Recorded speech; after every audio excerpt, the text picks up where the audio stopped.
তো এই যে দেখো পেখমের নতুন বই চলে এসেছে আর ওর 5 তারিখ থেকে না ক্লাস স্টার্টও হয়ে গেছে। তো আমি ভিডিওটা আগে থেকেই করে রেখেছিলাম যখন ওর বইগুলো মলাট করা চলছিল। তো সব কটা কমপ্লিট হয়ে যাওয়ার পর আগের বারে ওর বইয়েতে ওই কী বলবো, এই স্টিকারগুলো হচ্ছে চিটানোর জন্য কিনেছিলাম, এই কটাই বেঁচে গেছিলো। তো সেগুলো এবারে দিয়ে দিয়েছি, কটাতে হয়নি সেগুলো এখনও বাকি আছে, তার জন্য আবার স্টিকার নিয়ে আসতে হবে। তো এইবারে ওর যেহেতু KG 2-এ উঠেছে, ওর এজ অনুযায়ী তো নাহলে KG 1-এই ওঠার কথা ছিল, তো KG 2-এতেই ও উঠেছে এবারে। আর ওর এইবারে 9টা বই দিয়েছে, তার মধ্যে অঙ্কের বই আছে প্রায় 3টের মতন, মানে একটু আলাদা টাইপের। তো 3টে আমি তো দেখেই ওর বইগুলো অবাক হয়ে গেছি, 9টা বই দিয়েছে ওকে। তার মধ্যে 2টো খাতাও আছে, একটা অঙ্কের একটা ইংরেজির। তো ওর যতগুলো বন্ধু হয়েছিল নার্সারিতে তার মধ্যে অনেকেই KG 2-এতে এজ অনুযায়ী উঠে গেছে, বাকিরা KG 1-এ। আবার কাউকে কাউকে নার্সারিতেই রেখেছে, তাদের এজ একদমই কম বলে। তো ওকে আমি ফার্স্ট দিন জিজ্ঞাসা করেছিলাম যে আর কতজন এসেছিল আজকে, যেহেতু প্রথম দিন তো সকলে যায় না, কিন্তু ওকে আমি পাঠিয়েছিলাম। আর ও বলল কি 7জন এসেছিল। তো ও এখনও বুঝতে পারছে না যে ওর কতগুলো বন্ধু বান্ধবী সব মানে ওর ক্লাসে থাকবে। তো 2 দিন 3 দিন চলে গেল আজ নিয়ে। তো এখন বলছে ওর নাকি 4-5টা বন্ধু, মানে যাদের সঙ্গে ও বেশি থাকে, ঘোরাঘুরি করে, খেলে, তো তারা নাকি ওর ক্লাসেই আছে। আমি তখন ভাবলাম যে নতুন ক্লাসে গিয়ে একটু যে শান্তশিষ্ট হয়ে থাকবে সেটার আর উপায় নেই।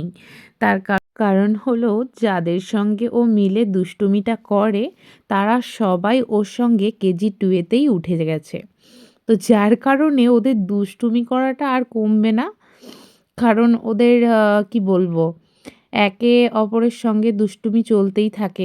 একে একবার মেরে দিল, সে ওকে মেরে দিল, তো এরকমই চলতে থাকে। আমি যখন যাই তখন ওর যারা যারা মেয়ে বান্ধবী আছে, যাদের সঙ্গে ও বসে খেলাধুলা করে, টিফিন শেয়ার করে, তো তারা বলে যে জানো তো আন্টি, আর পেখম না সব টিফিন লোক সবাইকে দিয়ে দেয়। ও একটা দুটো, মানে ওকে যাই জিনিস দিই না, ও 2-1টা নিজের কাছে রেখে আগে ও খায় না, আগে ওর যতগুলো বন্ধু বান্ধব আছে সবাইকে হাতে হাতে দিয়ে দিল, দিয়ে লাস্টে হয়তো ও একটুখানি অল্প কিছু থাকবে, ও সেটা খায়। তো ওকে আমি মাঝে মাঝে বকা দিই যে এরকম করলে হবে না, তুমি তোমার ফ্রেন্ডসের সাথে শেয়ার করো, কিন্তু তোমাকে নিজের টিফিনটা নিজেও খেতে হবে, যেহেতু তোমাকে তো ওরা টিফিনটা দিচ্ছে না, তো তুমি তোমার টিফিনটা খেও, অন্যের টিফিন খেও না। তো যেটা আমি ওকে বুঝিয়ে পারি না, ওর যারা বান্ধবী আছে না তারা ভীষণ চালাক আর ভীষণ, মানে কি বলবো, বোঝে। তো তারা আমি যখন যাই স্কুলেতে তারা আমাকে বলে যে পেখমকে আমি কত বারণ করেছি পেখমকে না দিতে না দিতে, ও শোনেই না, ও আগে টিফিন বক্স খুলে সবাইকে দিয়ে দেয়, তারপরে ও একটা একটুখানি খেয়ে নেয় নিজে।